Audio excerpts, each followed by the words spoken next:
ബഹുമാനപ്പെട്ട ഖാജാ തങ്ങൾക്ക് ബഹുമാനപ്പെട്ട സുൽത്താനുൽ ഉലമ അല്ലാഹു അവിടത്തേക്ക് ആഫിയത്തുള്ള ദീർഘായുസ്സ് നൽകട്ടെ.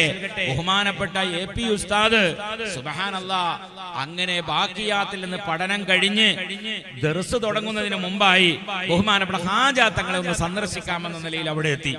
അന്ന് ബാക്കിയാത്ത് സ്വാലിയാത്തിൽ പഠിച്ചു വരുമ്പോൾ തണുപ്പിനുള്ള ഇനി നമ്മളെ പ്രിയപ്പെട്ട ഹാജിയെ നമ്മള് ഇവിടെ ഇക്റാമ് ചെയ്തതുപോലെയുള്ള ഒരു തുണി, നല്ല തണുപ്പുള്ള ഒരു തുണി ഇങ്ങനെ ഉസ്താദിന്റെ തലയിലിട്ട് ഇങ്ങനെ തണുപ്പിന് ഇങ്ങനെ പോവുകയാണ്. ഉസ്താദ് അന്ന് നല്ല ഒരു ഡ്രസ്സ് ഇട്ടു, നല്ല ഒരു ഡ്രസ്സ്, നല്ല അടിപൊളി ഡ്രസ്സ്. ആരോ ഒരാള് ജീവിതത്തിൽ ദർസിൽ മുതഅല്ലിമായി പഠിച്ച കാലത്ത് അത്രയും നല്ല മുന്തിയ ഒരു ഷർട്ടിന്റെ സീല ആരും കൊടുത്തില്ല. പക്ഷെ നല്ലൊരു ഷർട്ടിന്റെ സീല കിട്ടി, അത് അടിച്ചുകൊണ്ട് ബഹുമാനപ്പെട്ട ഖാജാ തങ്ങളെ ഹദറത്തിലേക്കാണല്ലോ പോകുന്നത്. എപ്പോഴും നമ്മൾ അങ്ങനെയാ പോകേണ്ടത്. ചിലവര് മക്കാമുക്ക് പോകുമ്പോ കള്ളി തുണി എടുത്താ പോവുക, അതുവരെയൊക്കെ വേറെ തുണിക്കാരുണ്ടാവും. നിസ്കരിക്കുമ്പോഴുണ്ടാവും ആ യൂറോപ്യൻ ക്ലോസറ്റും ഇരുന്ന ആ ഒരു കള്ളി തുണി എടുത്തിട്ട് നിസ്കരിക്കാൻ നിൽക്കുക. പക്ഷെ തക്കാരത്തിന് പോകുമ്പോഴൊക്കെ നല്ല ഡ്രസ്സായിട്ട് പോവുക അല്ലേ. അതുകൊണ്ട് സൂക്ഷ്മത പുലർത്തുന്ന ആളുകൾ നല്ല ഉഷാറുള്ള ഡ്രസ്സ് ഇട്ടുകൊണ്ടാ പോകേണ്ടത്.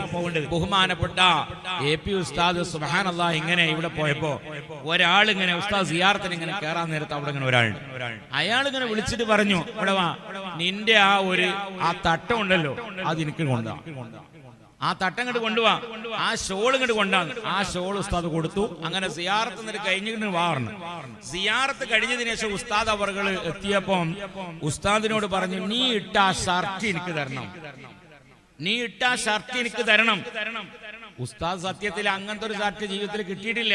പക്ഷേ ഉസ്താദ് അദ്ദേഹത്തിനോട് പറഞ്ഞു, ഞാൻ ഇൻഷാ അല്ലാഹ് റൂമിൽ പോയി പഴയ ഡ്രസ്സ് ഇട്ടതിന് ശേഷം ഇത് കൊണ്ടുതരാം.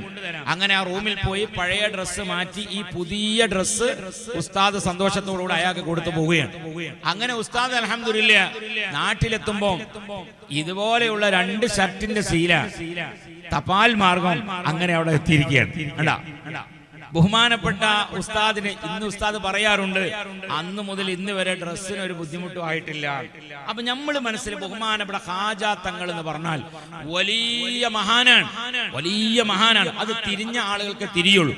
അതുകൊണ്ട് എല്ലാ ദിവസവും നമ്മൾ ഖാജാ തങ്ങളെ മേൽ ഒരു ഫാത്തിഹ ഓതാൻ നിങ്ങൾ ഈ സദസ്സിൽ വെച്ചുകൊണ്ട് തീരുമാനമെടുക്കണം. അല്ലാഹു തൗഫീഖ് നൽകുമാറാകട്ടെ. അപ്പൊ നമ്മളെ കച്ചവടത്തിലേക്ക് ഇറങ്ങുമ്പോൾ ഖാജാ തങ്ങളെ മേൽ ബദരീങ്ങളെ മേൽ ഒരു ഫാത്തിഹ ഓതി നമ്മൾ ഇറങ്ങുമ്പോൾ അവിടുത്തെ ഹിഫ്ള് നമുക്ക് ഇങ്ങനെ ലഭിച്ചുകൊണ്ടിരിക്കും. അൽഹംദുലില്ലാഹ് ഈ സ്ഥാപനവും ഇങ്ങനെ ഞാൻ ഇങ്ങനെ കണ്ടപ്പോ ഒക്കെ പഴയ ബിൽഡിങ്ങൾ, എത്രയോ മുന്നേ ഉണ്ടാക്കിയ ബിൽഡിങ്ങളാണ്. ഇൻഷാ അല്ലാഹ് അന്ന് കാലങ്ങളിൽ ഇതിനു വേണ്ടി സഹായിച്ച് സഹകരിച്ച് ഇന്ന് അൽഹംദുലില്ലാഹ് പരിശുദ്ധമായ ഖുർആൻ പഠിക്കുന്ന മക്കൾ, അതുപോലെ ദീന് പഠിക്കുന്ന മക്കൾ അൽഹംദുലില്ലാഹ് ഇവിടെ നടന്നു